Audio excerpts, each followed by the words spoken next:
بسم الله الرحمن الرحيم. الحمد لله رب العالمين، والصلاة والسلام على أشرف المرسلين، نبينا محمد وعلى آله وصحبه أجمعين. اللهم لا علم لنا إلا ما علمتنا، إنك أنت العليم الحكيم. إليني إتما القصيدة اللامية لشيخ الإسلام أبي العباس تقي الدين أحمد بن عبد الحليم بن تيمية الحراني رحمه الله تعالى. القصيدة اللامية، إوي اللامية، وكوني اللامية nítorí kọfíà rẹ̀, nítorí ntí ó gbẹ̀yìn àwọn ẹsẹ̀ orin kọ̀ọ̀kan níbẹ̀. A rí i pé gbogbo ẹ̀ pátá tí a bá ń kí àtà bá ń gbọ́, a rí i pé ó parí pẹ̀lú lam lam lam. Nítorí eléyìí náà ṣe pé ní aláàmìyá. Ẹ bá ṣe rí àwọn míì náà ṣe pé táà ni wọ́n fi parí, wọ́n pè ní àtàìyá. Ìmí ha ni ó parí rẹ̀, wọ́n pè ní alhaìyá, àti bẹ́ẹ̀ bẹ́ẹ̀ lọ. Bismillahir Rahmanir Rahim. القصيدة اللامية.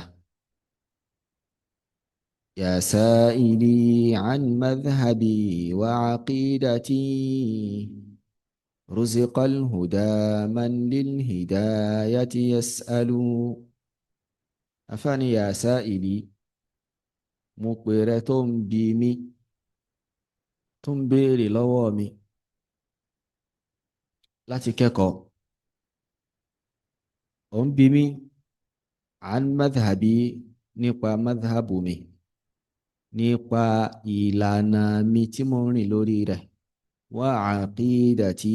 àti àdìsọ́kàn mi, eléyìí tí mo dè sínú gbáàyà mi, tí mo ní ládìsọ́kàn gẹ́gẹ́ bí mùsùlùmí, ní nǹkan tó wá láti ọ̀dọ̀ anábì sallallahu alayhi wa ala alihi wa sallam nípa àwọn ìpìlẹ̀ ẹ̀sìn. Mo túmọ̀ sí pé ìntafẹ́ maka yìí àbí ìta ń ká tá ń túmọ̀ yìí, ìdáhùn ló jẹ́ sí ìbéèrè tí wọ́n bi àáfàá wa yìí. Lásìrí pé ọ̀pọ̀lọpọ̀ àwọn tírà àwọn olùmọ̀ náà, ìdáhùn iná ló máa ń jẹ́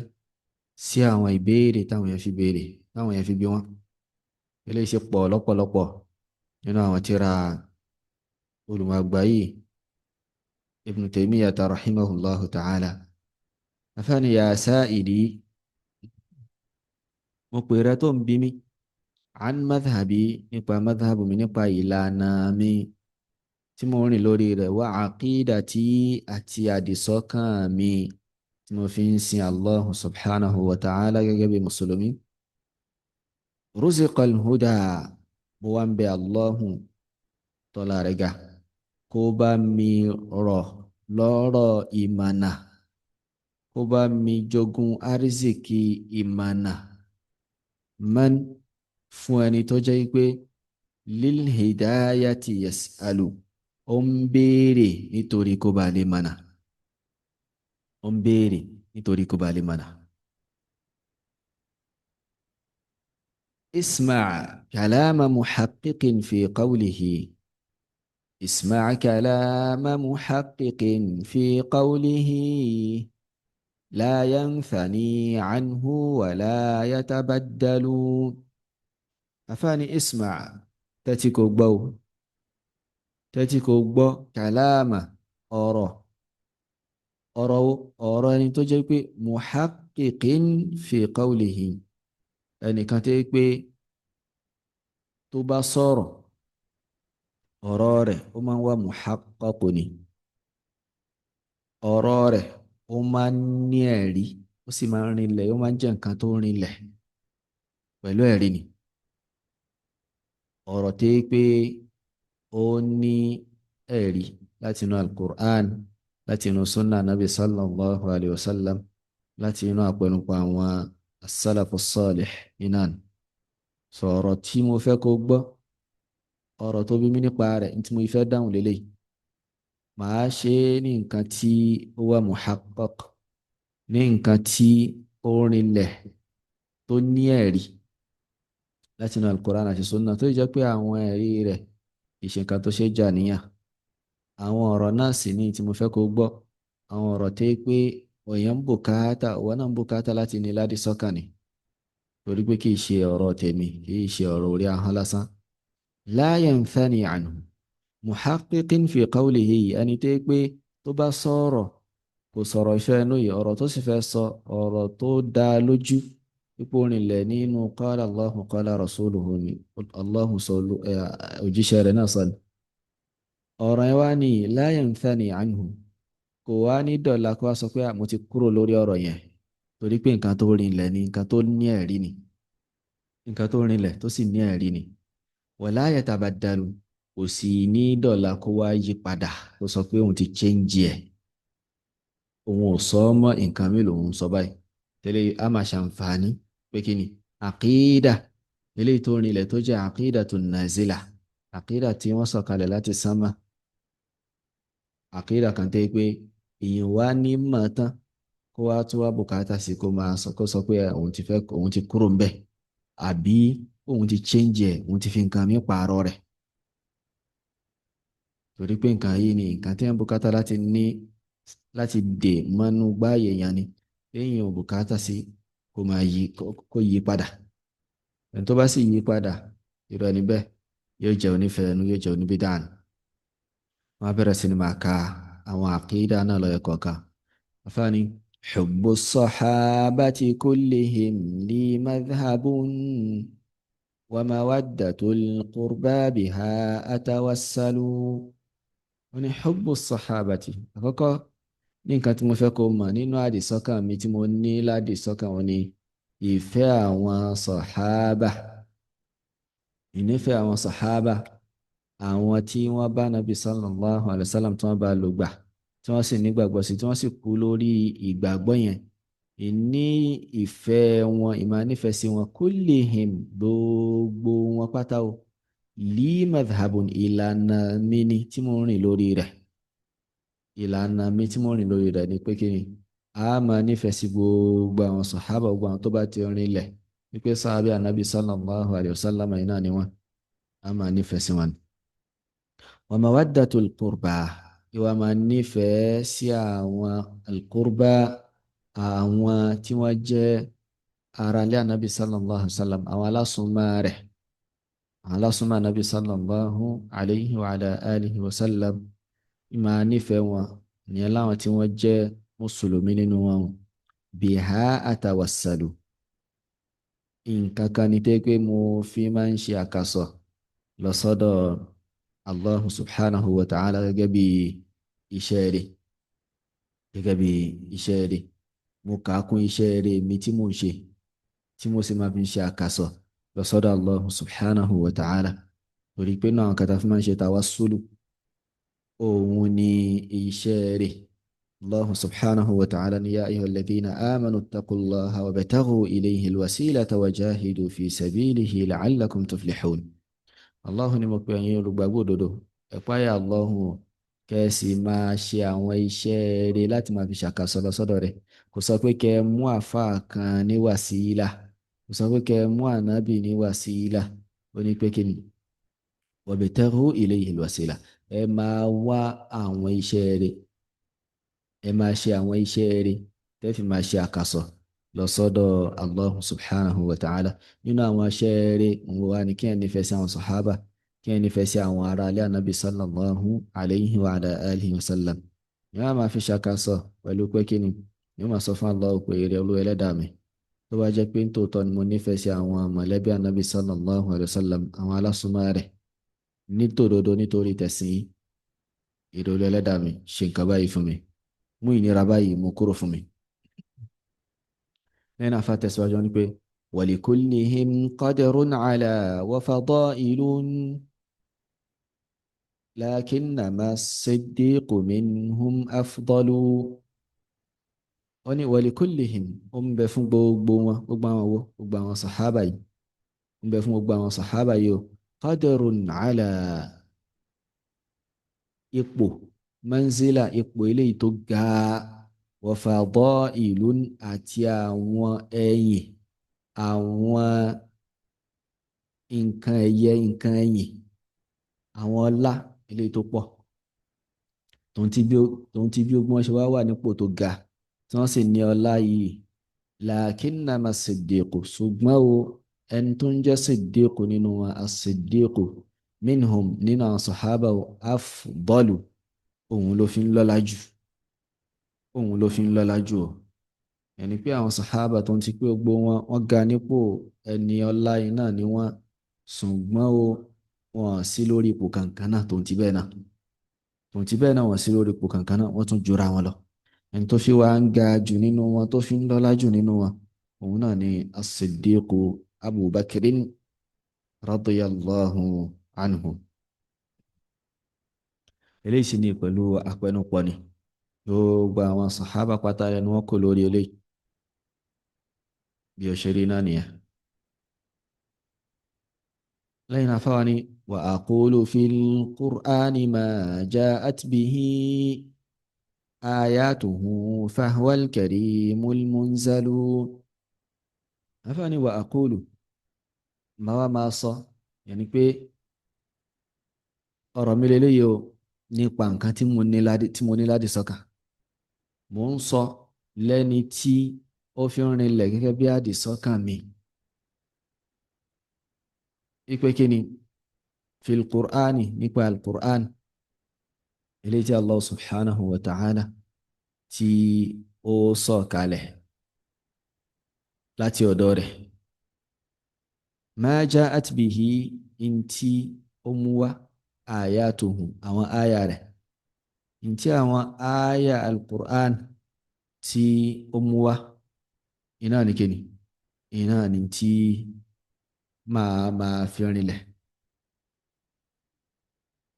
ntí àwọn àyà rẹ̀ tí ó mú wá, iná ní máa fi rinlẹ̀.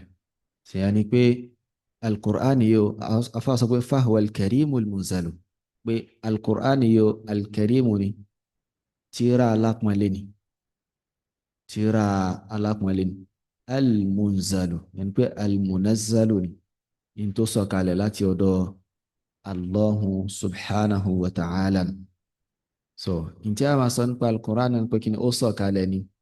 bákan náà ọ̀rọ̀ Allahu subhanahu wa ta'ala iná ni, ọ̀rọ̀ Allahu subhanahu wa ta'ala kì í ṣe hikaya, kì í ṣe pé n tí ń fúnni nírò nípa ọ̀rọ̀ Allah subhanahu wa ta'ala, àbí tí ń júwe ọ̀rọ̀ Allah subhanahu wa ta'ala fún, àbí kì í ṣe pé al-Qur'an ọ̀rọ̀ Allah gangan ni. bákan náà n tí a tún máa rí níbi eléyìí ni pé kí ni Allah subhanahu wa ta'ala ọba tí ó ń sọ̀rọ̀ ni, nínú àwọn ọ̀rọ̀ rẹ̀ tó wá sọ òun náà ni al-Qur'an wà. apá kan náà ọ̀rọ̀ Allah subhanahu wa ta'ala òun ni kí ni, òun ni al-Qur'an, ó sọ̀ kalẹ̀ ni, kò dá, kì í ṣe ẹ̀dá, kì í ṣe ẹ̀dá, bí kì í ṣe pé ọ̀rọ̀ rẹ̀ ni, eléyìí tí ó fi ránṣẹ́ sanabi sallallahu alayhi wa ala alihi wa sallam. lẹ́yìn náà fáwa ni wa aqulu qala Allahu jalla jalaluhu wal mustafa al-hadi wala ata'awwalu. wọn náà wà máa sọ pé qala Allahu, Allahu sọ, gẹ́gẹ́ bó ṣe wọnú al-Qur'an, èyí pé máa fi rinlẹ̀ wípé Allah subhanahu wa ta'ala ọba tí ó ń sọ̀rọ̀ ni, ọba tí ó ń sọ̀rọ̀ ni, jalla jalaluhu, ọba tí ó ga, tí ó gbangba, gẹ́gẹ́ bó ṣe wọnú al-Qur'an pé Allah subhanahu wa ta'ala yà sọ pé ní qala òun sọ, òun sọ. so bẹ́ẹ̀ náà lèmi náà wá fi rinlẹ̀ gẹ́gẹ́ bó ṣe wọnú àyà al-Qur'an pé Allah subhanahu wa ta'ala ń sọ̀rọ̀, bẹ́ẹ̀ lèmi náà ṣe wá sọ̀rọ̀. bákan náà àwọn nǹkan tó wá kó sínú nínú àwọn ìdájọ́, nínú àwọn ìròyìn fún Allah subhanahu wa ta'ala, gbogbo ẹ̀ pátá a máa fi rinlẹ̀. wal mustafa al-hadi, bákan náà máa sì máa sọ pé anabi sallallahu alaihi wa sallam al-mustafa, ẹni tí Allah subhanahu wa ta'ala tó ṣàlẹ́sà, tí ó tó wá ṣe ní al-hadi, tó ṣe ní al-murshid, ẹni tó máa ń fi ní mànà, tí ó máa ṣàlàyé ọ̀nà mà fáwọn èèyàn màmá sọ pé nǹkan báyìí lòun náà sọ wala ata'awwalu mi ò wá ní ṣe ta'wil mi ò ní ṣe ta'wil mi ò ní máa yí ìtumọ̀ al-Qur'an sí orí ìtumọ̀ tí ò tọ́ka sí àbí kí n máa fún ní ìtumọ̀ tí ò kí ń ṣe tiẹ̀ kí n máa tú istawa sí istawla pé Allahu ogun wà lórí al-arashi rẹ̀ kí wàá máa tú sí ó jẹ gàba ní nǹkan tí ò ṣe déédéé ara wọn mi ní máa tú síbẹ̀ mi máa ṣe ta'wil ṣe eléyìí inú àdìsọ́kàn wa ni pé kí ni a jìnnà sí irú ìròyìn tí ó dáa yìí at-ta'wilu yìí eléyìí ṣe tahrif ká máa yí al-Qur'an ká máa yí sí nǹkan mi tí ó tọ́ka sí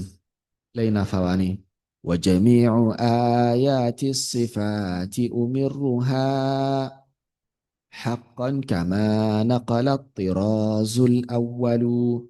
ó ní gbogbo àwọn àyà sifati pátá gbogbo àwọn àyà eléyìí tí ó ń sọ̀rọ̀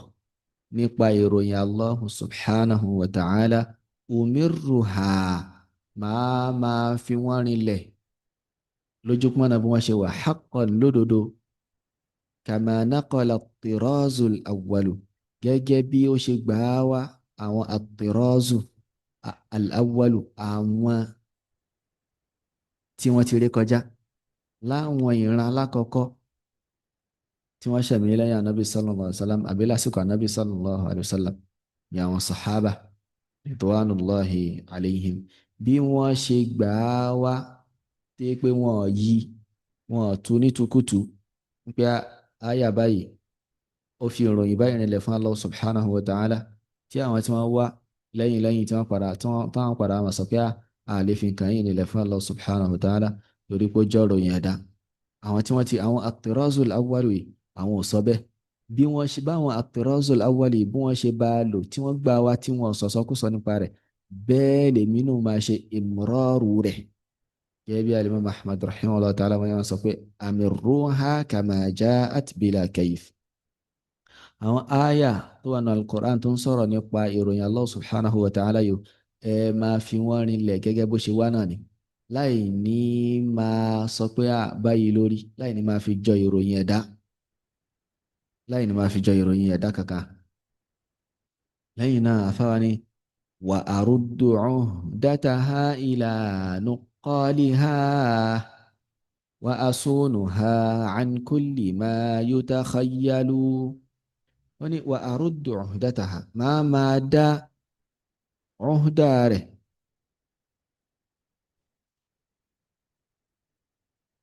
ìpìlẹ̀ nǹkan yìí àti àfitì rẹ̀ máa dá padà sọ́dọ̀ àwọn tí wọ́n gbà wá yẹn ni pé àwọn tí wọ́n gbà wá yìí máa jẹ́ kó yé wọ́n pé àwọn tí wọ́n gbà wá o ọkàn balẹ̀ lórí wọn wọn yí wọn sì gba ìgbàkúgbà wá bí kì í ṣe pé nǹkan tí Allah subhanahu wa ta'ala tó sọ fún anabi sallallahu alaihi wa sallam tánabi kà fún àwọn sahaba yìí iná ni àwọn náà kà fún àwọn tó wà lẹ́yìn wọn so ọkàn balẹ̀ lórí wọn lórí àwọn nùkọ́ọ̀lù àyàtì àsìfàtì yìí gẹ́gẹ́ bí ọkàn ṣe balẹ̀ lórí pé àwọn náà gba àyàtul ahkam wá tá a sì ń fi àwọn ìdájọ́ tó wà nínú àwọn àyà ahkam àwọn àyà tó mú ìdájọ́ wá gẹ́gẹ́ bọ́kàn wa ṣe balẹ̀ sí wọn bẹ́ẹ̀ náà lọ́kàn balẹ̀ sí wọn náà lórí àwọn àyàtò sifat pé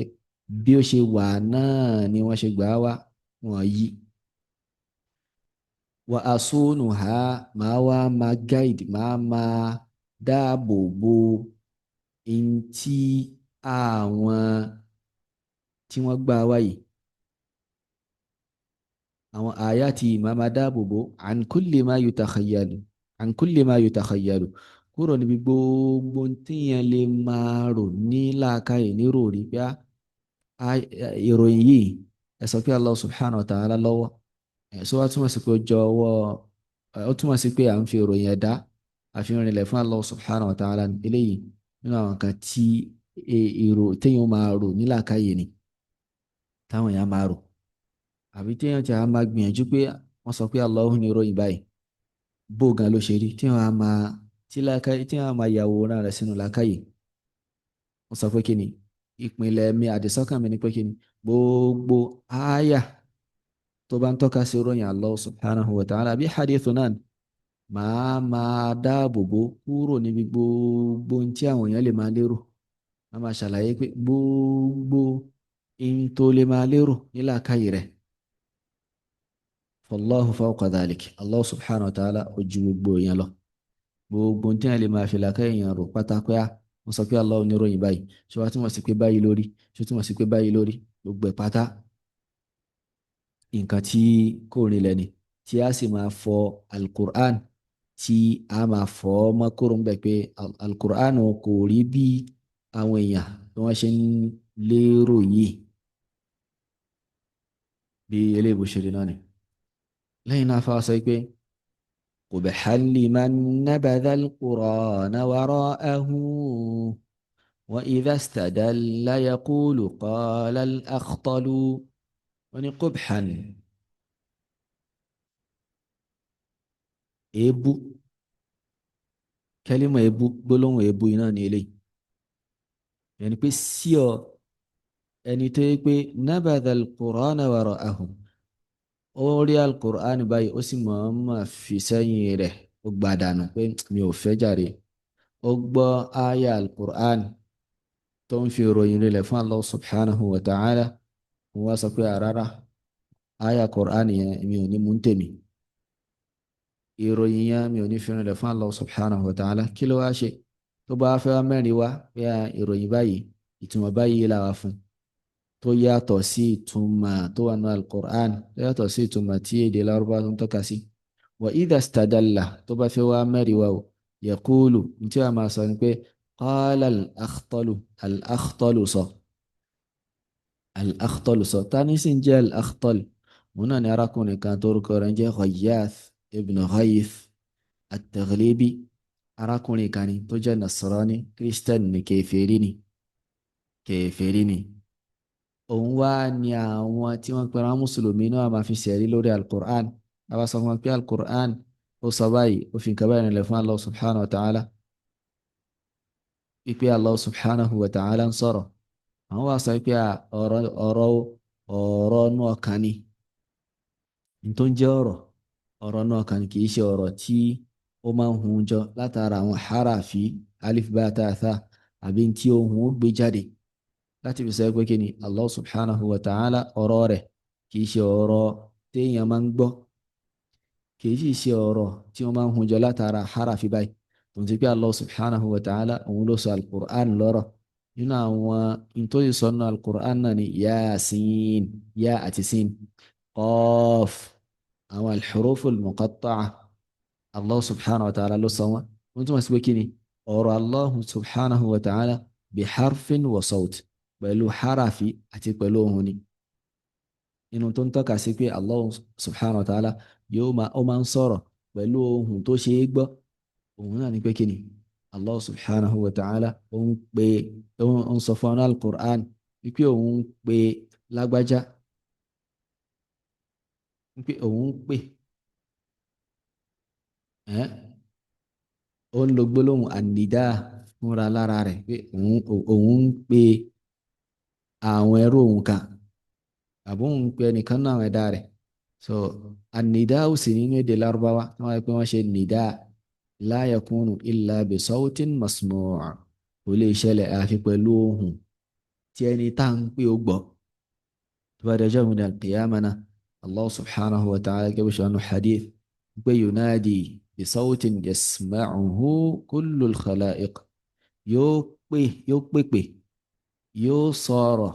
lẹ́ni tí ó gbóhùn sókè tí gbogbo àwọn ẹ̀dá ó gbọ́ gbogbo àwọn ẹ̀dá pátá yín náà ni wọ́n gbọ́ àwọn eléyìí wọ́n á fẹ́ mẹ́rin wá pé rárá o ọ̀rọ̀ Ọlọ́hun kì í ṣe ọ̀rọ̀ eléyìí tí a máa ń gbọ́ pẹ̀lú ohùn tí ẹ̀dá kankan lè gbọ́ bákan náà kì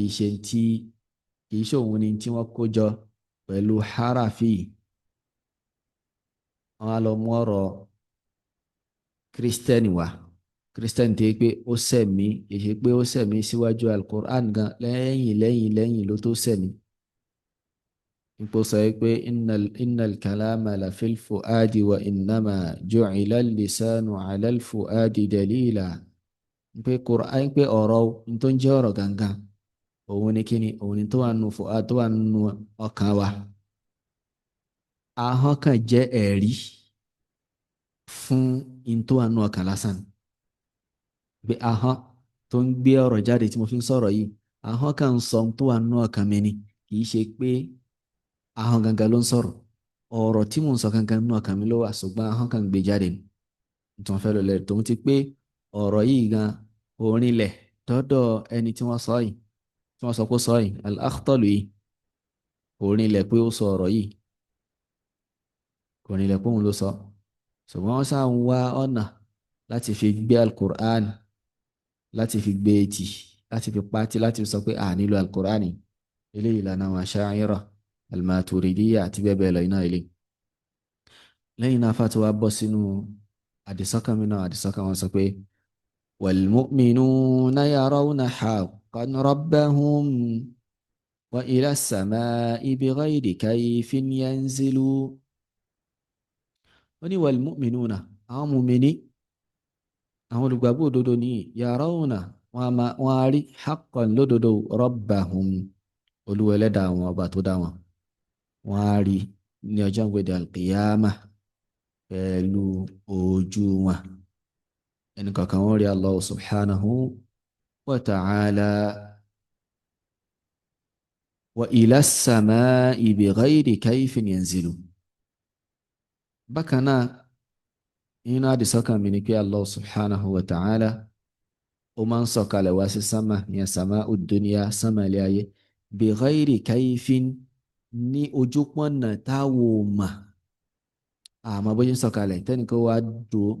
sórí àyè kan lápèjúwe tí wàá sọ pé ẹ ṣé bí Allah ṣe ń sọ̀kalẹ̀ ilé, ṣé bí mo ṣe ń sọ̀kalẹ̀ orí stẹ́ẹ̀pù yìí, iná lẹ́ ń sọ pé Allah subhanahu wa ta'ala ń sọ̀kalẹ̀. Rárá o, Allah ń sọ̀kalẹ̀, bó ṣe ń sọ̀kalẹ̀ ó ní bó ṣe ń sọ̀kalẹ̀, ṣùgbọ́n bó ṣe ń sọ̀kalẹ̀ yẹn àmọ́,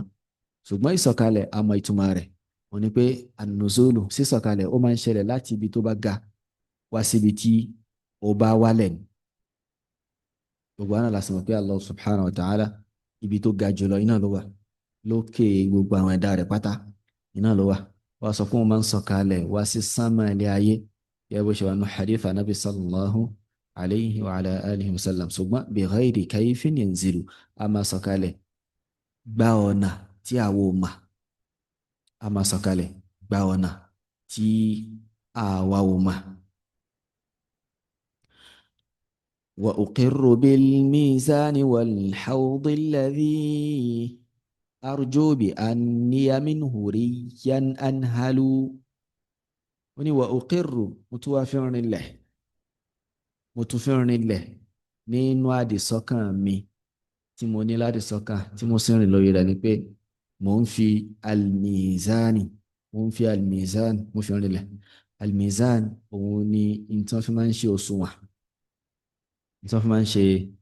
òṣùwọ̀n, tí wọ́n fi máa ń wọn nǹkan. Ẹ̀yìn pé mo ń fi mizan, mo fi rinlẹ̀ pé almizan ń bẹ, nǹkan tí Allah subhanahu wa ta'ala tí ó fi wọn iṣẹ́ rẹ̀ wa, tí ó fi wọn ẹnìkọ̀ọ̀kan wa, tí ó fi wọn ìwé iṣẹ́ wa ní ọjọ́ ìgbéra al-qiyamah, mo fi rinlẹ̀. Tí Allah subhanahu wa ta'ala tó máa ń sọ fún wa lóríṣiríṣi àyà nínú oríṣiríṣi àyà náà al-Qur'an pé faman thaqulat mawazinuhu, ẹnikẹ́ni tí òṣùwọ̀n tiẹ̀ tó bá wúwo, yẹn pé tí iṣẹ́ rẹ̀ tó wúwo. Bákan náà wa man khaffat mawazinuhu, ẹni tí òṣùwọ̀n tiẹ̀ tó bá ṣe kí n tó bá fúyẹ́. Lóríṣiríṣi àyà náà al-Qur'an, Allah subhanahu wa ta'ala ni wal waznu yawma idhinil haqq. Al-waznu, òṣùwọ̀n lọ́jọ́ tá à ń sọ yìí, lọ́jọ́ ìgbìmọ̀ al-qiyamah, òdodo ni o, ó ń bẹ o. Òṣùwọ̀n yìí sì ni kì í ṣètúmọ̀ rẹ̀ ní al-adlu, kì í ṣètúmọ̀ rẹ̀ ní déédé gẹ́gẹ́ bí àwọn Mu'tazila wọn yìí sọ, kì í ṣètúmọ̀ rẹ̀ ní pé justice, pé ìtumọ̀ rẹ̀ ní pé Allah subhanahu wa ta'ala yóò ṣe déédé láàrin àwọn ẹrú. Rárá, kì í ṣètúmọ̀ rẹ̀ ní bí kì í ṣe pé mizan haqiqi, òṣùwọ̀n eléyìí tó jẹ́ òṣùwọ̀n pàápàá tá a bá sọ pé òṣùwọ̀n ilé ayé àmọ́ tí wọ́n gbà lérò bẹ́ẹ̀ náà wá ní òṣùwọ̀n náà yẹn ni pé òṣùwọ̀n pàápàá ni tí Allah subhanahu wa ta'ala tí ó fi wọn nǹkan tí ó fi wọn àwọn nǹkan tá a ti kà síwájú yóò fi wọn àwọn ẹrú gbogbo apáta láwọn mùsùlùmí bákan náà iṣẹ́ rere wa àti ìwé iṣẹ́ wa àwọn kan tí ó fi wọ̀nyí náà lé bó wa ni mizan náà ṣe rí àmọ́ ṣùgbọ́n a mọ̀ pé a fi rìnlẹ̀ pé mizan ń bẹ òṣùwọ̀n ń bẹ tí Allah subhanahu wa ta'ala tí ó ṣe kí n tí ó fi wọn àwọn nǹkan tí a kà yìí òṣùwọ̀n yìí sì ní a fi rìnlẹ̀ gẹ́gẹ́ bí òṣùwọ̀n bó ṣe máa rí náà ó ní ìga méjì ó ní ẹ̀gbẹ́ méjì kifatan inan ìyẹn bó ṣe wọnú hadithu pé wọ́n gbé iṣẹ́ bí ẹnìkan àwọn ìwé iṣẹ́ bú rẹ̀ wọ́n gbé sórí kífà kan ìga kan wọ́n gbé la ilaha illallah sórí kífà ẹlẹ́kejì bákan náà ó ní lisan ó ní ahọ́n ní nǹkan tí ó máa ń wà láàrin òṣùwọ̀n wa uqirru bil mizan mo máa ń fi al-mizan máa fi al-mizan àbí mo ń fi al-mizan mo fi ń rinlẹ̀ wal hawdi àti alhaudu òun ni abata nabi sallallahu alayhi wa ala alihi wa sallam eléyìí tí í ṣe abata omi tí anabi sallallahu alayhi wa sallam tó ròyìn rẹ̀ fún wa wípé òun ní pé inni la anzuru ila haudi al'an mò ń wo haudu mi mò ń wo báyìí anabi tún sọ nípa rẹ̀ pé haudi masiratu shahr haudu ohun ìrìn téèyàn fi rìn já ìrìn oṣù kainan ìrìn oṣù kainan oróyìn rẹ̀ fún wa sọ pé omi rẹ̀ ashaddu bayadan min al-laban ó funfun gbòò ju mílíkì lọ wa ahla min al-asal tẹ́sítì rẹ̀ wá ní adùn rẹ̀ ó tún wá dùn ju oyin lọ ẹnikẹ́ni tó bá mu níbẹ̀ ó mu gẹ̀ẹ́kàn níbẹ̀ irú ẹni bẹ́ẹ̀ ò tún rẹ̀ ń gbẹ́ mọ́ ànábì sì jẹ́ kó yé wa pé gbogbo àwọn níbí dá àpáta ni wọ́n lè dànù kúrò níbi àbàtà yìí gbogbo wọn pátá náà ni wọ́n lè dànù kúrò níbi àbàtà yìí haudu yìí wá ní ó tún wá ní òkè rẹ̀ ó ní ọ̀sọ̀ọ̀rọ̀ ó ní mizab àwọn ọ̀sọ̀ọ̀rọ̀ pé pé láti ibẹ̀ iná ni omi kawthar nahru al-kawthar náà aljanna náà ni ó ti máa sọ̀kalẹ̀ sínú haudu yẹn Allah subhanahu wa ta'ala ni inna a'tainaka al-kawthar dájúdájú àwa la fún ọ ní al-kawthar odò kan ní inú odò aljanna láti ibẹ̀ lomi ó ti wá máa sọ̀kalẹ̀ gba ọ̀sọ̀ọ̀rọ̀ tó máa ń mú omi dà pé tó bá ń wà níbi òkè ilé báyìí omi ó máa sọ̀kalẹ̀ láti ibẹ̀ dáadáa a máa ń gbé ke síbẹ̀ so láti ibi nǹkan yìí lomi ó ti wá máa sọ̀kalẹ̀ sínú àbàtà nabi sallallahu alayhi wa sallam láti inú omi kawthar wa uqirru bil mizani mo ń fi al-mizan mo fi rinlẹ̀ wal hawdi àti al-hawd àbàtà nabi sallallahu alayhi wa sallam eléyìí tí yóò ti máa fún àwọn ìjọ rẹ̀ ní omi mu lọ́jọ́ gbọdọ̀ al-qiyamah lẹ́yìn wàhálà eléyìí tó pọ̀ alladhi eléyìí tẹ́ pé arju bi anniya minhu riyan anhalu mo ń ran kàn pé èmi náà o máa mu níbẹ̀ tí máa mu tí máa sì rẹ̀ ń gbẹ anahlu òun ni ashurbu ìbẹ̀rẹ̀ mímu nǹkan bidayatu shurbi òun ni anahlu pé èmi náà ṣe kí ni màá dé bẹ̀ mo ń ran kàn pé mi náà dé ibi haudu yìí lọ́jọ́ gbọdọ̀ al-qiyamah ní pé máa kú sórí súnà yìí mi ní ṣe bídà torí àwọn oníbi dá àwọn lé wọn dànù kúrò ń bẹ màá wá ṣe kí ni màá wá ní kápá màá ní àǹfààní láti ṣe kí ni láti mu níbẹ̀ tí màá tún wá ní àrọ́yò ẹni pé màá mu lẹ́ni tí ó rẹ̀ ń gbẹ pé yóò mú òǹgbẹ mi yóò mú lọ pátápátá lẹ́yìn náà fàtí wá bọ́ sínú àdìsọ́kàn mi wọn ni pé وكذا الصراط يمد فوق جهنم فمسلم ناج وآخر مهمل oníbàkan náà ni as-sirat òun ni al-jisru al-mamdudu ala matni jahannam òun ni afárá tí wọ́n tẹ́ sétí bèbè jahannama báyìí iná tó yẹ pé ìbẹ̀rẹ̀ rẹ̀ àti parí rẹ̀ ó wà ní etí jahannama ní tó yẹ pé ẹni tó bá bẹ̀rẹ̀ gígùn rẹ̀ tó bá fi lè jábọ́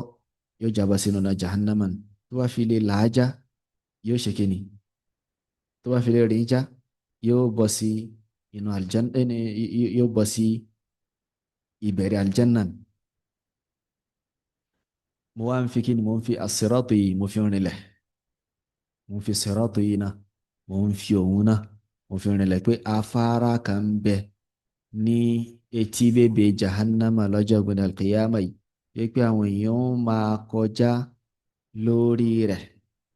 àwọn èèyàn máa kọjá lórí rẹ̀ ala qadri a'malihim, pẹ̀lú wọn máa kọjá ní ìbámu sí iṣẹ́ oníkálukú. Bẹnu ẹni tí ó rìn lórí rẹ̀ bí àrá bára ṣe máa ń san tí ó padà yẹn. Bẹnu ẹni tí pé ó rìn ka ajawidil khayl, gẹ́gẹ́ bí ẹṣin nǹkan ọ̀gùn tó gbáramú tó dá sáká dáadáa ṣe máa ń sáré yẹn. Bẹnu àwọn èèyàn tí ó rìn gẹ́gẹ́ bí atẹ́gùn. Bẹnu ẹni tí pé yóò rákòrò ní tó tẹ́ pé ó gba àwọn sírátù yìí, àwọn ẹ̀gún oríṣiríṣi àwọn nǹkan tó máa ń kọ́ èèyàn tó máa ń ṣèyàn ní sùtá iná ló wà létí rẹ̀, ló wà létí rẹ̀ tó tẹ́ pé yóò máa kọ́ àwọn èèyàn, yóò máa kọ́ àwọn èèyàn. Sọ̀kánà wá wọ ẹni tó bá ń rákòrò káwò bí nǹkan yẹn bí ó ṣe kọ́ bí ó ṣe kọ́ bí ó ṣe kọ́. Ànábì sallallahu alaihi wasallam òun ló ròyìn sírátù yìí, ló ròyìn rẹ̀ fún wa bẹ́ẹ̀. Abu Sa'id al-Khudri radiyallahu anhu, ìkànnà sàábẹ́ Ànábì sallallahu alaihi wasallam, ó jẹ́ kó yé wa pé balaghani ó ló dé tí gbóhùn wípé sírátù yìí adaqqu min ash-sha'ri, ó tínrín ju irun lọ. Ẹ wo irun tó máa ń wà lórí èèyàn bó ṣe máa ń tínrín yẹn, pé sírátù yìí ó tínrín jù lọ. Afárá yìí tí ó ń kálukú wa tá rìn lórí rẹ̀ yìí ó tínrín ju irun lọ. Wa ahaddu min as-sayf, ó sì tún mú ju idà lọ, ó mú ju idà lọ. Allah subhanahu wa ta'ala sọ fún wa kí ni wa in minkum illa wariduha, kò sẹ́ni kankan nù yín àfi kó yẹ pé yóò tọ orí afárá yìí kọjá lọ́jọ́ gbọdọ̀ al-qiyamah. Famusallamun najin wa akharu muhmalu, àwa rí nínú àwọn èèyàn ẹni tí kò wọ́n là ń tiẹ̀ o, yóò jẹ́ musallam, yóò là. Allah subhanahu wa ta'ala yóò là kúrò níbi jíjábọ́ sínú náà. Wa akharu, àwọn míì sì ní tí pa wọn ò nígbàgbọ́ sí Allah subhanahu wa ta'ala bóyá tó àti bó ṣe yẹ ilé ayé, muhmalu, àwọn jábọ́ sí inú náà. Wọ́n jábọ́ sí inú náà jahannam. Lẹ́yìn náà fáwọn ni wannaru yaslaha ash-shaqiyyu bihikmatin wa kadha at-taqiyyu ila al-jinani sayadkhulu. Ó ní wannaru, lẹ́yìn ìgbà tí wọ́n sọ̀rọ̀ iná síwájú pé jahannam wọ́n gbé afárá síbẹ̀, wọ́n gbé afárá sétí bèbè jahannam àwọn yóò gbà kọjá wọ aljanna. Wọ́n bùkátà láti sọ̀rọ̀ nípa iná yìí gan bó gan ló ṣe rí. Nínú àdìsọ́kàn wa òun ni fífi annar, iná, fífi rinlẹ̀ pé iná ń bẹ o, ẹ̀san ń bẹ ní ọjọ́ gbọdọ̀ al-qiyamah. Òun náà sì ní iná tàbí aljanna, òun iná tàbí aljanna. Yàtọ̀ sáwọn tí ó sọ pé tó bá di al-qiyamah tí Allah bá kánṣu iná àti aljanna ńkọ́ àbí tó kánṣu iná ńkọ́. Eléyìí ni nǹkan tí ó lè ṣẹlẹ̀ iná ni nǹkan tí ó lè ṣẹlẹ̀ nítorí pé bí wàá fi lè ṣẹlẹ̀ ó túmọ̀ sí pé al-Qur'an irọ́ ni, ó túmọ̀ sí pé al-Qur'an àti gbogbo àwọn nǹkan tí Allah subhanahu wa ta'ala tó ti sọ níbẹ̀ Allah subhanahu wa ta'ala ó fi parọ́ fún wa nìyẹn. Wa ta'ala Allahu an dhalika 'uluwwan kabira. Allah subhanahu wa ta'ala ó má kúrò níbi irú ròyìn báyìí, ó má kúrò níbi kí ẹ máa ro irú nǹkan báyìí ká máa ro sí. Afáàní wan naru, iná tawárí yẹn o, iná ọjọ́ gbọdọ̀ al-qiyamah yẹn o, yaslaha, yóò máa jóná nínú rẹ̀ tí ó máa wọnú rẹ̀ ní wíwọ̀ tí ó rọ̀ kiri ká ash-shaqiyyu, òun náà ni olórí bú èèyàn, ẹni tó ṣòfò nínú àwọn èèyàn tí ìṣó lórí rẹ̀. Bi hikmatin, yóò máa jóná nínú náà yìí pẹ̀lú ọgbọ́n Allah subhanahu wa ta'ala, pẹ̀lú déédéé látọ̀dọ̀ Allah subhanahu wa ta'ala. Al-hikma òun ni kí ẹ gbé nǹkan sáyé rẹ̀, ẹni pé tí ó wọná ẹni tí ó wọ ná àyè tó yẹ nìyẹn. ní tí Allah subhanahu wa ta'ala tó mọ̀ tó yẹ iná lélẹ̀ Allah subhanahu wa ta'ala ó ṣe àgbòsí fún. wa kadha at-taqiyyu bẹ́ẹ̀ náà wá ní at-taqiyyu ẹni tó páyà Allah subhanahu wa ta'ala tó ṣiṣẹ́ ní ayé pẹ̀lú tí yóò mú jìnnà sí Allah subhanahu wa ta'ala ìròyìn àbáyọ ilal jinani sayadkhulu òun ó wọ aljanna tiẹ̀ òun ó wọ aljanna ọgbà ìdẹ̀ra ẹ̀san tiẹ̀ iná ní eléyìí ẹ̀san àtàkùwá tóun nílé ayé iná ní eléyìí lẹ́yìn náà fẹ́ wá sọ pé walikulli hayyin aaqilin fi qabrihi amalun yuqarinuhu hunaka wa yus'alu. ó ní ó ń bẹ fún gbogbo hayy gbogbo ẹni tó sẹ̀mí ilé ayé pátá aaqilin tó sẹ̀mí lẹ́ni tó ní làákàyè fi qabrihi nínú sàárè rẹ̀ yóò máa bẹ fún gbogbo èèyàn pátá nínú sàárè wọn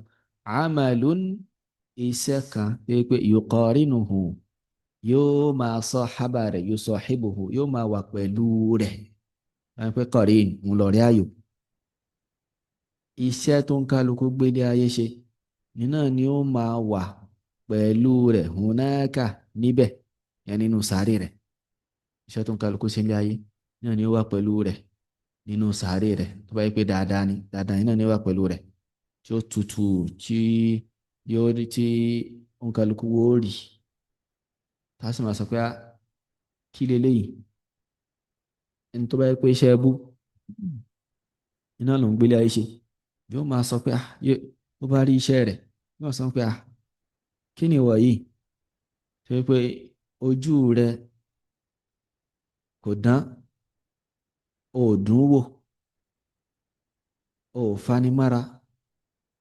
yóò máa dá lóhùn pé bẹ́ẹ̀ ni èmi ní iṣẹ́ rẹ iṣẹ́ bí tó gbéṣẹ́ lé ayé iná máa máa wà pẹ̀lú ẹ̀ títí hatta taquma as-sa'a yóò máa sọ pé rabbi la tuqimi as-sa'a ìrọ̀lẹ́ ẹlẹ́dàá mi má jẹ́ kí ọjọ́ ìgbéde al-qiyamah yìí má jẹ́ kó wá torí kó mọ̀ pé ìyà eléyìí tó lágbára iná lòun ṣe kí lòun lọ́ọ́ bá ń bẹ̀ ẹni tó jẹ́ èèyàn rẹ̀ náà tó ṣe dáadáa lé ayé tó jẹ́ mùsùlùmí kì í ṣe dáadáa pé ó níwà lásán náà sàn kì í ṣe pé èèyàn bùkátà láti jẹ́ mùsùlùmí so irú ẹni yìí náà iṣẹ́ rẹ̀ tó ṣe lé ayé yóò wá bóun náà ní tí ó tutù tí ó dùn rí yóò máa fún ní ròdùn pé bẹ́ẹ̀ ni èmi ní iṣẹ́ rẹ̀ tó gbé ṣe lé ayé èmi ni màá sì máa wà pẹ̀lú rẹ̀ sí ọjọ́ gbọ̀dọ̀ al-qiyamah so ẹni yìí yẹn mùsùlùmí àwọn sọ pé rabbi aqimi as-sa'a ìrọ̀lẹ́ ẹlẹ́dàá mi jẹ́ kí al-qiyamah ìjẹ́ kó ètè dé kí n bá lè padà lọ sọ́dọ̀ àwọn mọ̀lẹ́bí mi kí n lè padà lọ sọ́dọ̀ àwọn ará ilé mi kájọ máa gbádùn náà ọgbà ìdẹ̀ra. àfáwọn ni wa yus'alu wọ́n tún wá máa bí léèrè nínú sàárè rẹ̀ eléyìí ọ̀n fi su'alul malakayn ìbéèrè àwọn màláìka méjèèjì tí wọ́n máa bí ẹnì kankan nínú sàárè munkar àti nakir pé man rabbuk wa ma dinuk wa man nabiyyuk ta ni olú ẹlẹ́dàá rẹ̀ ta ni ẹni tó jọ́sìn fún ilé ayé kí sì lẹ̀sìn rẹ̀ bákan náà ta l'ànábì rẹ̀ sọ iná lélẹ̀ iná àwọn kata ń bùkátà láti nígbàgbọ́ sí iná ni eléyìí. afáwání hadha i'tiqadu shafi'i wa malikin wa abi hanifata thumma ahmada yunqalu afáwání hadha eléyìí tó síwájú yóò gbogbo tó síwájú láti sọ́kàn yìí o òun ni i'tiqadu shafi'i òun ni àdìsọ́kàn ash-shafi'i alimamu shafi'i àwọn ni muhammad ibn idris al-muttalibi rahimahullah ìkan náà àwọn àfa mẹ́rin tí wọ́n ń pè ní al-a'immatul arba'a àwọn àfa àgbà mẹ́rin tí wọ́n ní àwọn madhahibu tó gbajúmọ̀ yẹn madhabu ash-shafi'i madhabu malik madhabu abi hanifa madhabu ahmad ibn hanbal so eléyìí ni àdìsọ́kàn wọn a rí pé èèyàn tó bá ti mà pé àdìsọ́kàn tá a fa kà yìí àdìsọ́kàn alimami shafi'i ni yóò tún lè gbára mọ́ gẹ́gẹ́ bí àwọn èèyàn ṣe gbà tiwọn nínú ọ̀rọ̀ fiqh tá a bá ti mọ̀ pé àdìsọ́kàn wọn lélẹ́yìí náà a ṣe kí ni agbárùkù tì wa malikin àti malik ibn anas imaamu daril hijra rahimahullah. Àdìsọ́kàn tí wọ́n náà lè á sì rí i pé àwọn èèyàn wa nàìjíríà náà sọ pé madhabu alimam maliki iná là ń tẹ̀lé o, maliki ni wá o, malikiya ni wá o. Wọ́n sì ní dúnímọ̀ àdìsọ́kàn maliki. Wọ́n tẹ̀lé maliki níbi ọ̀rọ̀ fiqh, àwọn ìdájọ́ ẹ̀sìn, ṣùgbọ́n bí àkídà wọn ní tẹ̀lé. Wa abi hanifata àti abu hanifa an-nu'man ibn thabit rahimahullah. Àdìsọ́kàn tí wọ́n náà eléyìí ní gbogbo àwọn kàtàkà yìí. Thumma ahmada yunqalu, lẹ́yìn náà ni ahmad ibn muhammad ibn hanbal al-imam al-mubajjal imamu ahli sunnati wal jama'a. Àdìsọ́kàn tí wọ́n náà lélẹ́yìí. Àdìsọ́kàn wọn iná ni eléyìí bí wọ́n ṣe gbà á wá látọ̀dọ̀ àwọn mẹ́rẹ̀ẹ̀rin náà eléyìí. Àfáà ni fa in ittaba'ta sabilahum famuwaffaqun wa in ibtada'ta fama 'alayka mu'awwalun. Wọ́n ní tó bá tẹ̀lé ìlànà wọn tá a sọ yìí, tó bá fi lè tẹ̀lé lórí àkídà yìí tá a ṣàlàyé fún ọ yìí, famuwaffaqun, ó ṣe Allah subhanahu wa ta'ala yóò fi ọ ṣe kòńgẹ́ orí. Allah subhanahu wa ta'ala ó ti fi ọ ṣe kòńgẹ́ orí nìyẹn, ó ti fi ọ mọ̀nà nìyẹn, ó ti ṣe dáadáa fún ẹ nìyẹn. Wa in ibtada'ta, tó bá wá lọ ṣe bídà, tó lọ dáadáa lẹ́lẹ̀, tàbí tó tẹ̀lé ìlànà àdádálẹ̀ táwọn kan dálẹ̀ tí wọ́n fi yapa sí ìlànà àwọn ànùjúmù yìí, àwọn ìràwọ̀ yìí, àwọn olùmọ̀gbà yìí, tó bá fi lè tẹ̀lé ìlànà àdádálẹ̀ kan, fama alayka mu'awwalun, ò lẹ́nìkan tó fẹ́ fi ti ẹjọ́, ò lẹ́nìkan náà àwọn ẹni rẹ̀ tó fẹ́ sọ pé ìlànà rẹ̀ ni mo tẹ̀lé yìí. Bákan náà ò lẹ́rìí kankan, kò sẹ́rìí kankan nínú gbogbo nkíhun tó bá tẹ̀lé, ò lẹ́rìí kankan lórí rẹ̀, kò sẹ́rìí kankan fún ọ nínú Al-Qur'an nínú súnnà tí ó rinlẹ̀ tó sì lálàáfíà tó ń tọ́ka sí ihun tó yapa sí ìlànà àwọn ẹni yìí tí a ti ṣàlàyé fún ẹ